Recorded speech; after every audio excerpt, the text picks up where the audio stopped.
Assalamualaikum warahmatullahi wabarakatuh. Perkenalkan saya Artientin dengan NIM S1S1220005 dari jurusan Teknik Informatika. Nah, di sini saya akan mempraktikkan dan juga memberikan sedikit penjelasan terkait dengan materi dan kode yang ada di e-book ini, yang mana ini merupakan e-book dari Hands-on Machine Learning. Nah, ini saya lakukan untuk memenuhi tugas dari mata kuliah pengenalan pola yang diberikan oleh dosen saya. Baiklah, sebelumnya jadi untuk tugasnya kemarin itu kami diminta untuk melanjutkan codingan yang sempat dijelaskan atau sempat dipraktikkan juga di dalam kelas pada minggu sebelumnya. Nah, yang ini, dan kami sudah menulis sampai di sini saat di kelas kemarin.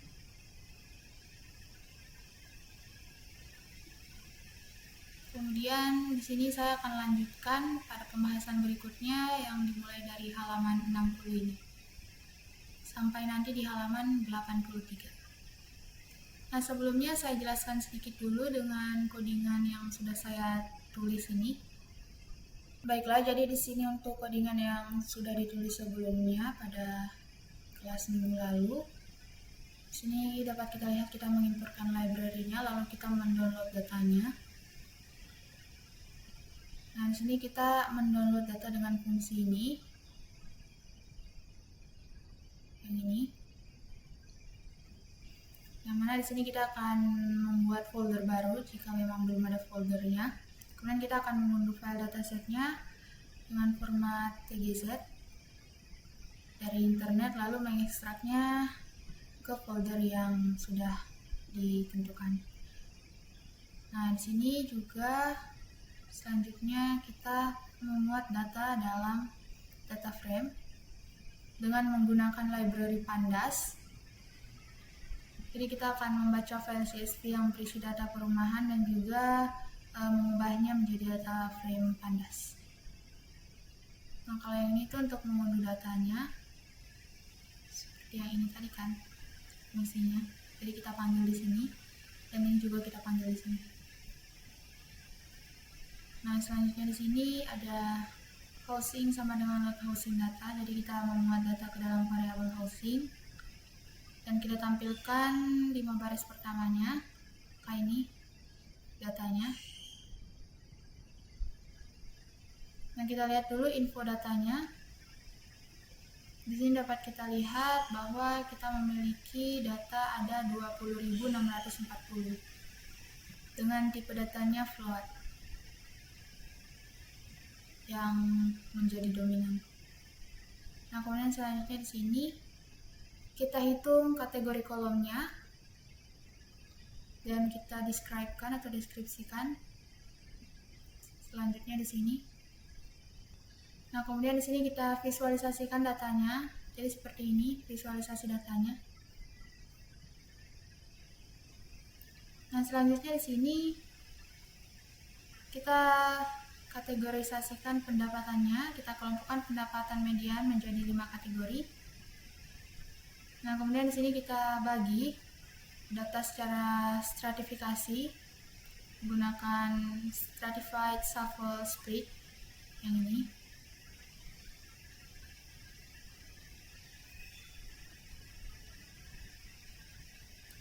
Yang mana di sini data setnya itu akan dibagi menjadi train dan test set dengan mempertahankan distribusi pendapatan mediannya. Nah, kemudian di sini kita hapus kolom income cat-nya karena di sini memang sudah tidak diperlukan lagi. Selanjutnya di sini kita tampilkan peta distribusinya. Nah, jadi seperti ini hasilnya. Nah, ini merupakan peta distribusi lokasi perumahan berdasarkan koordinatnya. Kemudian selanjutnya di sini kita memvisualisasikan hubungan antara lokasi, populasi, dan juga harga rumahnya. Nah, selanjutnya di sini kita hitung korelasi fiturnya. Jadi kita hitung korelasi antar fitur dan lihat fitur mana yang paling berpengaruh terhadap harga rumahnya. Nah, di sini yang paling berpengaruh itu median income dan juga latitude-nya. Nah, di sini saya akan lanjutkan kodenya.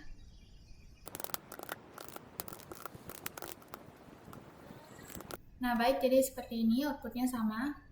Di sini kita menganalisis hubungan antar atribut dalam dataset dengan matriks scatter plot, sehingga hasilnya seperti ini. Nah, kita lanjut di sini. Nah, sebelum itu dapat kita lihat di sini bahwa diagonal utama itu akan penuh dengan garis lurus jika pandasnya itu memplot setiap variabel terhadap dirinya sendiri yang tidak akan terlalu berguna. Jadi pandas ini akan menampilkan histogram setiap atribut. Nah, di sini dapat kita lihat atribut yang menjanjikan untuk memprediksi median house value itu adalah median income-nya. Jadi kita coba untuk tampilkan lagi correlation scatter plot-nya dengan ini. Nah, seperti ini hasilnya dapat kita lihat sama kan. Nah, jadi plot ini tuh mengungkap beberapa hal. Pertama, korelasinya memang sangat kuat, jadi kita dapat melihat tren kenaikannya dengan jelas. Dan titik-titiknya itu tidak terlalu tersebar. Kemudian yang kedua itu batasan harga yang kita lihat sebelumnya itu terlihat jelas sebagai garis horizontal pada median house value ke $500.000. Nah, namun pada plot ini itu mengungkap garis lurus lain yang kurang jelas juga, yang mana itu garis horizontal sekitar 450 yang ini, dan juga di 350.000. Dan juga mungkin ada satu di sini di sekitar 280 ini. Ini terlihat samar-samar, dan beberapa lagi di bawahnya. Nah, selanjutnya di sini kita coba untuk melanjutkan kode di sini, yaitu experimenting with attribute combination. Nah, mungkin untuk selanjutnya di sini saya tuliskan dulu kode lengkapnya sampai di halaman 83. Setelah itu baru akan saya jelaskan agar lebih cepat.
Baiklah, jadi ini dia. Untuk sisanya tadi saya sudah menuliskan semua kodenya di sini sampai di halaman terakhir dari tugas. Nah, di sini dapat kita lihat kalau kita di sini experimenting with attribute combination. Nah, di sini. Nah, jadi one last thing, satu hal terakhir yang mungkin kita lakukan sebelum menyiapkan data untuk machine learning itu adalah mencoba berbagai kombinasi atributnya. Jadi contohnya seperti total number of rooms di distrik itu tidak begitu berguna. Nah, jika kita tidak tahu berapa banyak rumah tangga yang ada atau household, nah yang benar-benar kita inginkan itu adalah jumlah kamar per rumah tangganya. Nah, dengan demikian itu jumlah total kamar tidur, total number of bedrooms, itu sendiri itu tidak terlalu berguna. Jadi kita mungkin akan membandingkannya dengan jumlah kamar dan juga populasi per household-nya. Nah, ini untuk kodenya. Nah, di sini saya sudah coba tuliskan. Jadi kita lihat correlation matrix-nya sama ya. Nah, di sini dapat kita lihat juga data type itu float.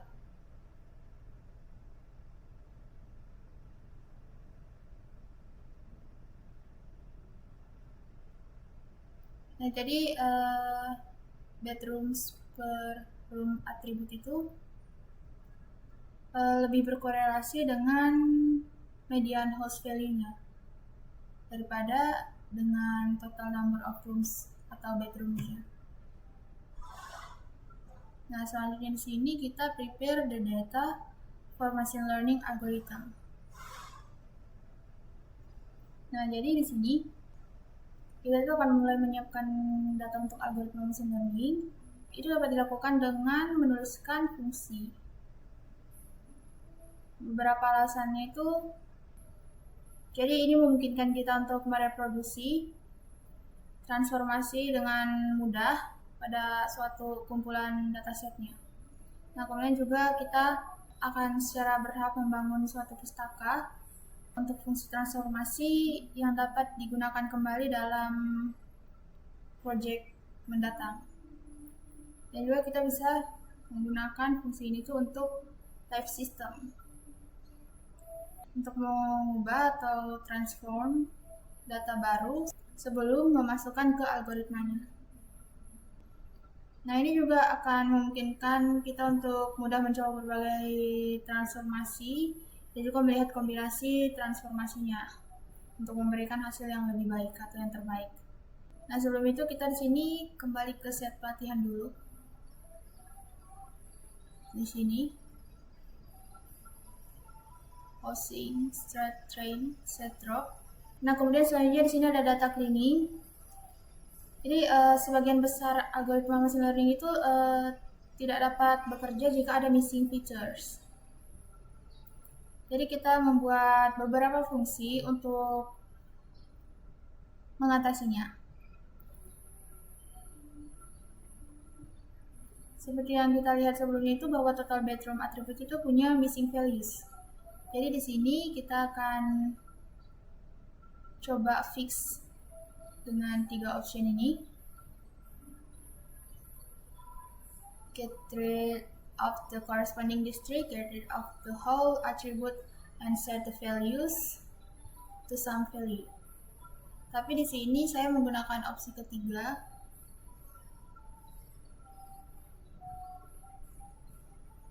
Di sini median, housing, total bedrooms, dot median.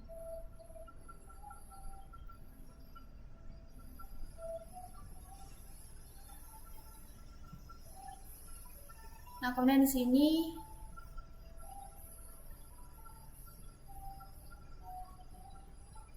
kalau kita menggunakan opsi ketiga ini, kita itu harus menghitung nilai median pada set pelatihannya dan juga menggunakan untuk mengisi nilai yang hilang dalam set pelatihan.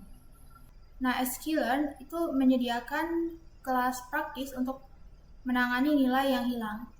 Itu dengan simple inputer.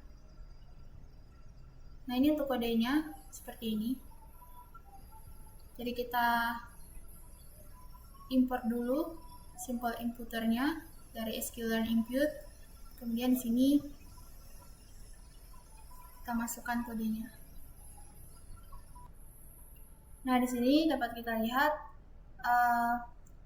karena medianya itu hanya bisa dihitung pada atribut numerik, jadi kita itu perlu membuat kopiannya atau salinannya untuk salinan datanya tanpa atribut Ocean Proximity. Nah, kemudian di sini kita feed imputer instance-nya dengan metode feed.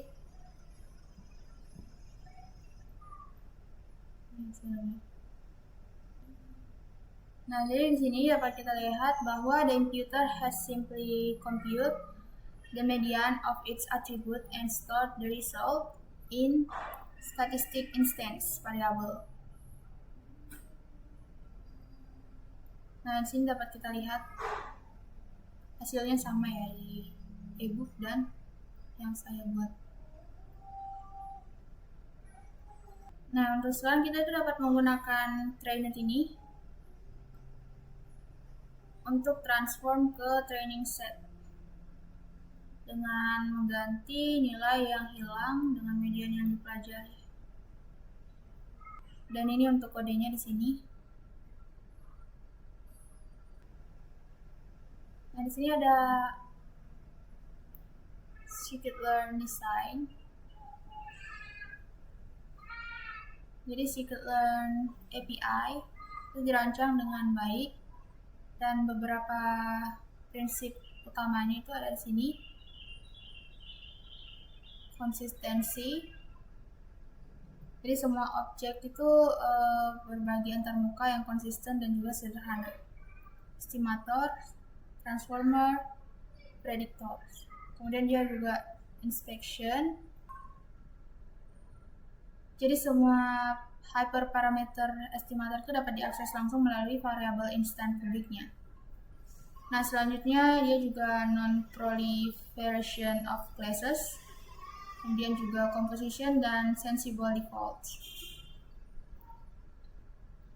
Nah, selanjutnya di sini kita handling text and categorical attributes. Jadi sejauh ini kan kita sudah membahas tentang atribut numeriknya. Jadi sekarang kita lihat untuk atribut yang berupa teks. Nah, sini kita lihat dulu nilai untuk 10 contoh pertamanya. Di sini agak berbeda ya, hasil dari ebook dan juga hasil yang saya dapatkan. I don't know why. Tapi mungkin tidak apa-apa. Nah, jadi itu bukan arbitrary text. Ada sejumlah nilai yang terbatas yang mungkin, yang masing-masing itu mewakili sebuah kategorinya. Jadi atributnya itu merupakan atribut kategoris.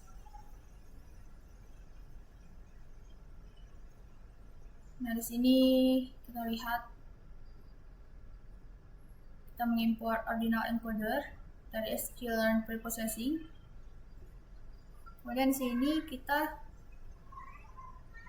menampilkan list kategorinya dengan kategoris seperti ini. Nah, di sini juga hasilnya sedikit berbeda, tapi tidak apa-apa. Next.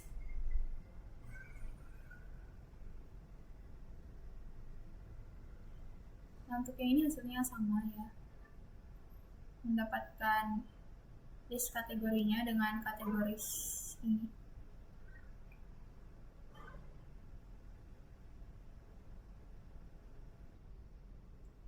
Nah, di sini untuk membuat suatu atribut binar per kategori, satu atribut itu sama dengan 1 ketika kategorinya itu lebih kecil 1H ocean dan 0 jika tidak.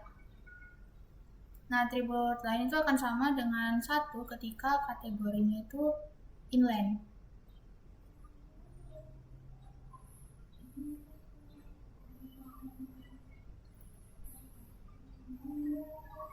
Dan 0 otherwise, dan seterusnya.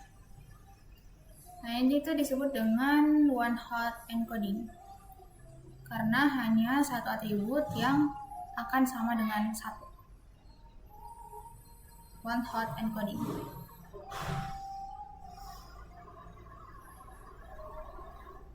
Sedangkan atribut lainnya itu akan 0 atau cold. Berarti 1 itu hot dan 0 itu cold. Nah, atribut baru itu sometimes itu disebut juga dengan dummy attribute. Dan scikit-learn itu menyediakan one hot encoder untuk mengconvert categorical values, nilai kategorikal, ke one hot vectors. Nah, di sini saya sudah gunakan seperti ini.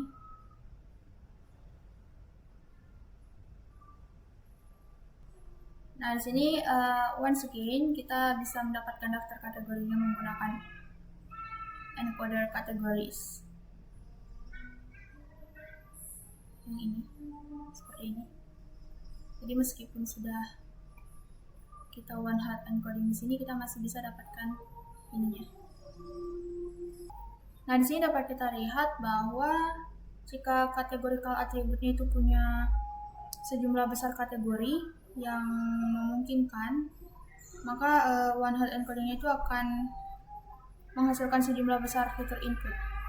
Nah, hal ini tuh dapat memperlambat pelatihan dan juga menurunkan kinerjanya. Jika hal ini terjadi itu, kita mungkin akan mengganti input kategorisnya dengan fitur numerik yang berguna yang terkait dengan kategorinya. Nah, kemudian selanjutnya di sini custom transformer. Nah, jadi meskipun scikit-learn itu menyediakan banyak transformer yang berguna, kita juga perlu menulis transformer untuk tugas-tugas seperti operasi pembersihan custom atau menggabungkan atribut-atribut tertentu. Nah, kita bisa mendapatkan yang terakhir dengan menambahkan campuran transformer mixin as a base class-nya. Nah, sebagai contohnya di sini kita punya small transformer class, jadi kelas transformer yang kecil. Nah, di sini kita akan menambahkan atribut gabungan yang telah kita bahas sebelumnya. Di sini juga saya sudah coba. Di sini kita importkan dulu base estimator dan transformer mixing.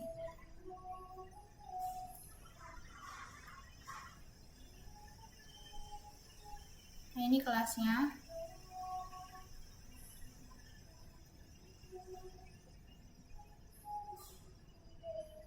Nah, jadi pada contoh transformer ini, itu memiliki satu hyperparameter at bedrooms per room yang diatur ke true secara defaultnya. Nah, ini parameter at bedrooms per rooms. Ini secara default dia true. Nah, ini memudahkan kita untuk mengetahui bahwa apakah penambahan atribut ini membantu algoritma machine learning atau tidak. Nah, umumnya kita dapat menambahkan hyperparameter untuk mengendalikan setiap langkah persiapan dari data. Yang tidak 100% itu kita yakini. Nah, selanjutnya di sini ada fitur scaling. Jadi salah satu important transformation yang perlu kita terapkan pada data itu juga fitur scaling. Dengan beberapa pengecualian, yaitu machine learning algoritmanya tidak bekerja dengan baik ketika atribut numerikalnya memiliki skala yang sangat berbeda. Nah, hal ini tuh berlaku pada data perumahan, namanya jumlah total kamarnya, total number of rooms, itu antara sekitar 6 hingga 39.320. Sedangkan pendapatan rata-ratanya itu hanya sekitar 0 sampai 15. Nah, jadi ada dua cara umum untuk mendapatkan semua atribut yang memiliki skala yang sama, min-max scaling dan standardization. Nah, untuk min-max scaling itu yang paling sederhana atau paling simple. Jadi nilai itu digeser dan diskalakan ulang sehingga berakhir dalam rentang 0 hingga 1. Nah, untuk standardization itu berbeda. Jadi pertama dia akan subtract the mean value, kemudian dia akan divide by the standard deviation. Jadi untuk hasilnya itu memiliki varian satuan, dan ini tidak seperti min-max scaling. Untuk standardization itu tidak membatasi nilai pada rentang tertentu. Jadi kan kalau untuk min-max scaling itu tadi dia ada rentang 0 sampai 1. Nah, untuk standardization itu tidak ada rentangnya. Yang mungkin ini akan menjadi masalah bagi beberapa algoritma, misalnya seperti neural network yang sering kali mengharapkan input berkisar dari 0 hingga 1. Nah, namun standardization ini jauh lebih sedikit dipengaruhi oleh outlier.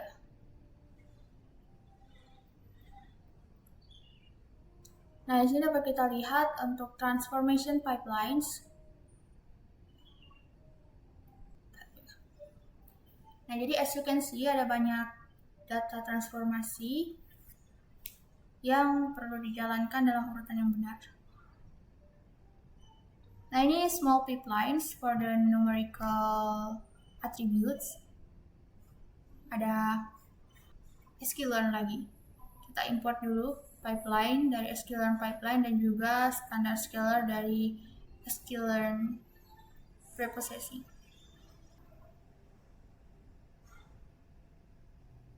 Nah, jadi ini untuk pipeline constructor itu mengambil list name atau estimator. Dia mengambil pasangan list nama dan estimator yang mendefinisikan urutan langkah. Nah, semua kecuali estimator terakhir itu harus berupa transformer, yaitu mereka harus memiliki fit transform metodenya. Nama-nama tersebut juga dapat berupa apapun yang kita suka asalkan unik dan tidak mengandung garis bawah ganda seperti ini. Nah, ketika kita memanggil pipeline fit method ini, itu akan memanggil fit transform berurutan pada semua transformer untuk melewati output dari setiap panggilan sebagai parameter ke panggilan berikutnya hingga mencapai estimator terakhir yang mana ia akan memanggil fit method ini. Nah, jadi di sini so far kita telah menangani kolom kategoris dan juga kolom numerik secara terpisah. Nah, itu akan lebih mudah jika memiliki satu transformator yang mampu untuk menangani semua kolomnya. Menerapkan transformasi yang sesuai untuk setiap kolom di versi 0.20 scikit-learn itu memperkenalkan sebuah transformator untuk kolom transformer untuk menggabungkan kolom kategorikal dan kolom numerik. Nah, ini jadi kita lihat di sini.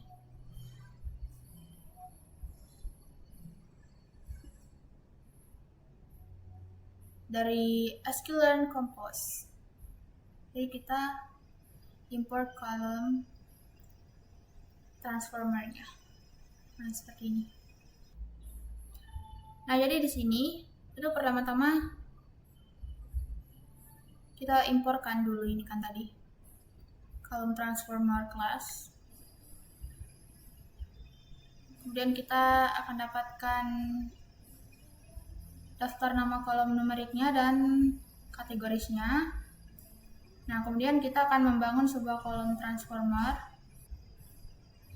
Nah, konstruktor itu memerlukan daftar tuple, di mana setiap tuple itu berisi nama transformer dan juga daftar nama atau indeks kolom yang harus diterapkan pada transformator.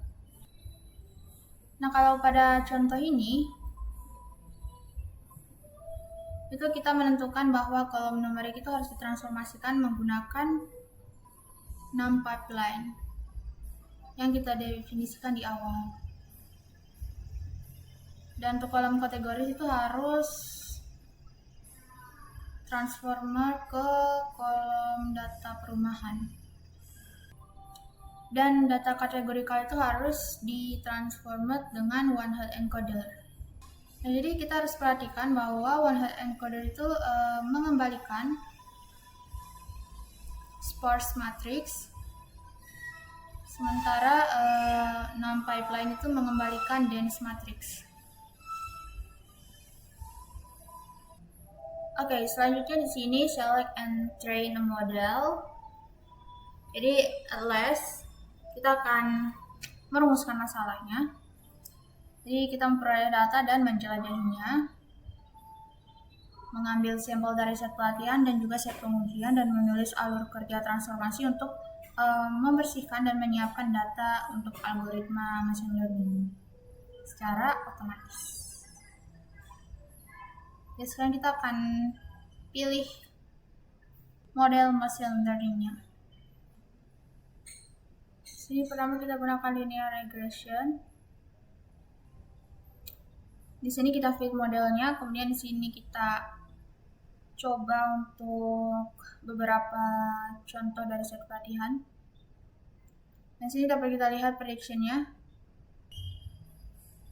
Nah, meskipun prediksinya itu tidak sepenuhnya akurat, misalnya prediksi pertama itu meleset,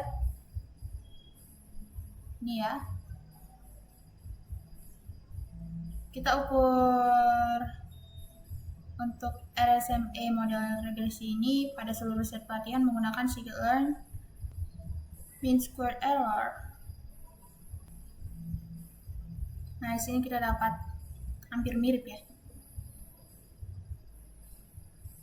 walaupun tidak begitu mirip. Nah, jadi ini bukan skor yang bagus. Sebagian besar dari median host values itu antara $120.000 dan $265.000. Jadi kesalahan prediksi tipikal itu sebesar 68,627 dolar. Nah, jadi ketika hal ini terjadi, itu berarti bahwa fitur-fiturnya tidak memberikan cukup informasi untuk prediksi yang bagus, atau modelnya itu tidak cukup kuat. Sekarang kita coba untuk latih dengan decision tree regressornya. Namanya decision tree regressor itu merupakan powerful model yang mampu menemukan hubungan non-linear yang kompleks dalam data. Nah, di sini kita sudah import decision tree regressor dari sklearn tree. Nah, dapat kita lihat di sini ketika menggunakan decision tree regressor itu tidak ada error sama sekali. Jadi kemungkinan besar itu model telah terlalu menyesuaikan dengan data atau overfit datanya. Nah, sekarang kita coba untuk better evaluation using cross validation. Jadi di sini dari sklearn model selection kita importkan cross val score-nya. Nah, jadi salah satu cara untuk mengevaluasi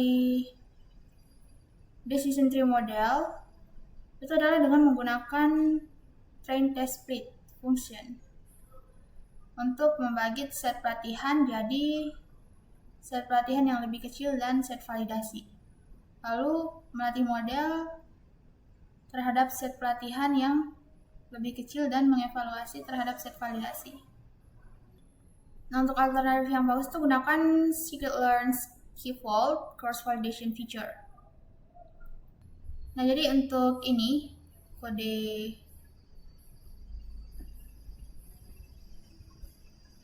ini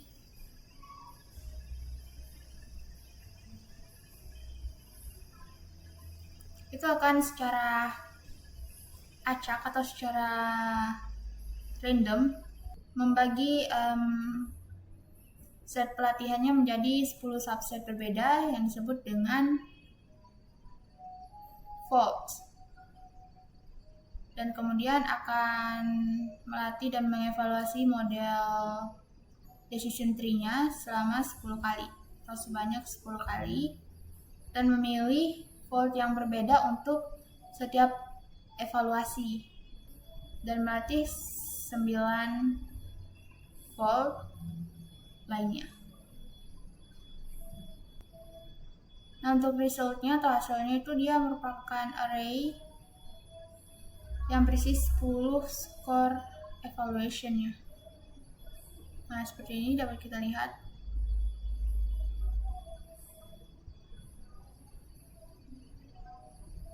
Ada 10 score evaluation-nya dengan mean 69 dan standar deviation-nya 2880. I don't know, di sini lebih tinggi ya, tapi tidak apa-apa. Nah, kemudian selanjutnya di sini kita coba pakai random forest regressor dari sklearn ensemble. Nah, di sini dapat kita lihat untuk forest MSA. Di sini skornya juga berbeda sedikit, tapi meannya hampir sama dengan yang di EBU. Standar deviasi ini juga hampir sama. Nah, di sini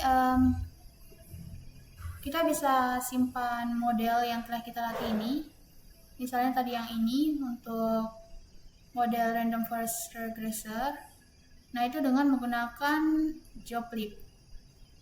Nah, seperti ini caranya. Karena di sini saya menggunakan collab, jadi semisal kita sudah menjalankan kode ini, maka nanti akan tersimpan di bagian sini. Nah, ini modelnya. Nah, selanjutnya di sini fine tune your model atau sempurnakan. Jadi kita asumsikan bahwa kita sekarang memiliki shortlist yang berisi model-model yang menjanjikan, dan sekarang kita perlu fine tuning atau fine tune. Nah, parameternya ada grid search. Jadi salah satu pilihannya itu mengotak-atik hyperparameter secara manual hingga kita menemukan kombinasi nilai hyperparameter yang bagus. Nah, ini akan menjadi pekerjaan yang sangat membosankan dan kita juga mungkin tidak punya waktu untuk mengeksplorasi lebih banyak kombinasi. Nah, sebaliknya kita harus mendapatkan scikit-learn grid source CV untuk mencari. Nah, jadi all you need to do itu memberitahu hyperparameter mana yang ingin digunakan untuk bereksperimen dan juga nilai apa yang akan dicoba. Dan juga menggunakan validasi silang untuk mengevaluasi semua kemungkinan kombinasi nilai hyperparameter. Nah, ini sebagai contohnya. Di sini sudah saya tuliskan juga menggunakan grid search. Nah, di sini dapat kita lihat kita menggunakan sklearn model selection dengan grid search CV, dan ini parameter gridnya. Nah, di sini kita pakai yang forest reg tadi. Nah, ini grid search-nya. Kita fit grid search-nya, maka akan seperti ini hasilnya. Kita lihat max feature-nya 2468, and estimator-nya 3, 10, 30, dan seterusnya. Nah, di sini dapat kita lihat untuk grid source base paramnya itu 8 dan n estimatornya 30. Karena di sini 8 dan 30 merupakan yang tertinggi. Nah, selanjutnya di sini untuk grid source base estimatornya max feature-nya 8, n estimatornya 30. Nah, selanjutnya evaluation score. Nah, ini evaluation score-nya seperti ini tampilannya. Kalau dilihat sih sama ya dengan yang ada di sini. Nah, jadi dari contoh ini tuh kita memperoleh solusi terbaik dengan menetapkan max feature hyperparameternya 8 dan n estimatornya ke 30. Jadi MSE score untuk kombinasi ini tuh adalah 49,682. Nah, selanjutnya di sini ada randomized search.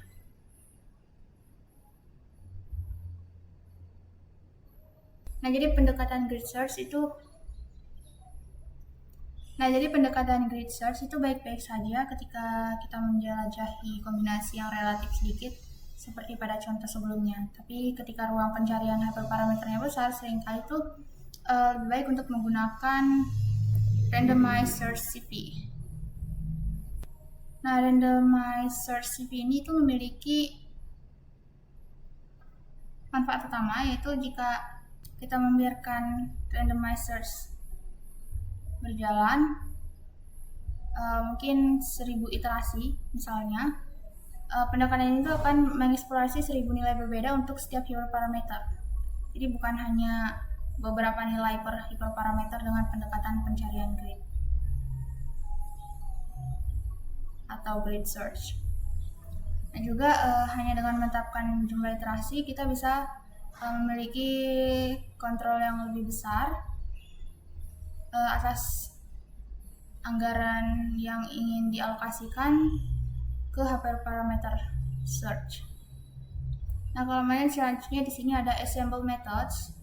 Jadi cara lain untuk fine tune model atau sistem itu dengan mencoba menggabungkan model yang berkinerja baik.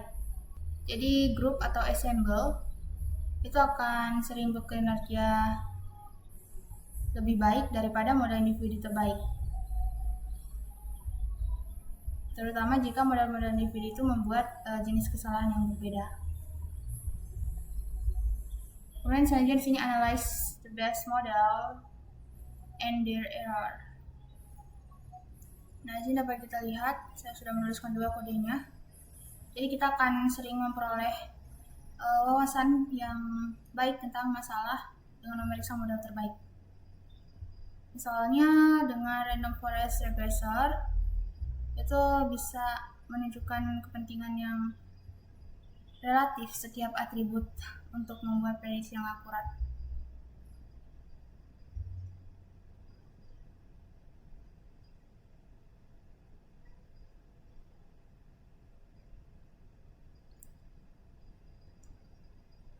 Nah, di sini hasilnya sama ya.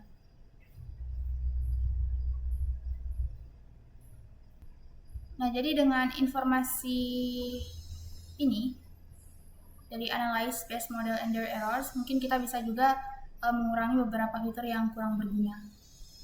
Nah, selanjutnya evaluate your system on the test set. Jadi sekarang kita evaluasi sistemnya atau modelnya pada set uji. Jadi setelah menyempurnakan model selama beberapa saat itu kita akan memiliki sistem yang bekerja cukup baik. Nah, selanjutnya kita akan evaluasi pada akhir set pengujian.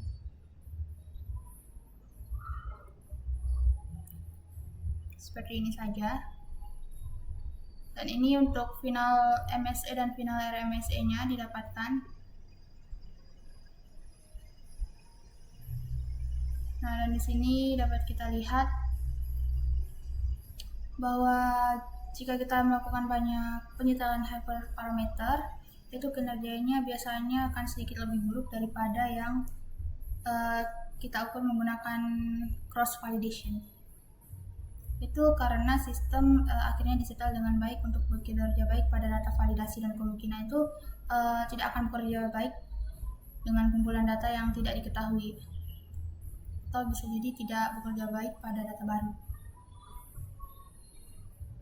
Nah, selanjutnya di sini launch, monitor, maintain your system. Nah, jadi ketika sudah selesai modelnya dibuat, itu bisa kita simpan seperti tadi yang saya jelaskan menggunakan joblib. Kemudian di sini juga kita bisa deploy model sebagai web service dan juga digunakan oleh web application seperti ini contohnya.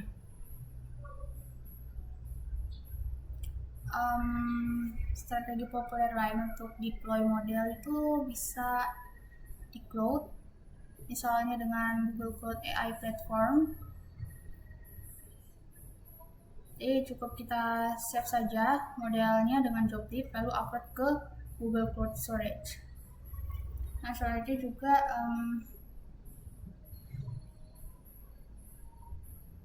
di sini kita sudah di penghujung babnya. Baiklah, sepertinya sudah selesai. Jadi mungkin seperti itu cara untuk membuat model. Jadi kita pertama-tama tunggu datanya dulu. Kemudian di sini kita bisa melihat distribusi datanya, melihat info datanya. Kemudian bisa menampilkan visualisasi datanya seperti ini. Kemudian kita bisa proses juga datanya, kita bagi, dan kita bisa melakukan feed, juga bisa melakukan encoder pada data. Juga kita bisa mengunduh model jika telah selesai dilatih. Ada sedikit note juga bahwa kita juga harus memastikan bahwa untuk evaluasi kualitas data dari inputan modelnya. Dan yang terakhir itu jangan lupa untuk menyimpan backup dari model yang kita buat. Baik, sekian dari saya. Lebih dan kurangnya mohon dimaafkan. Wassalamualaikum warahmatullahi wabarakatuh.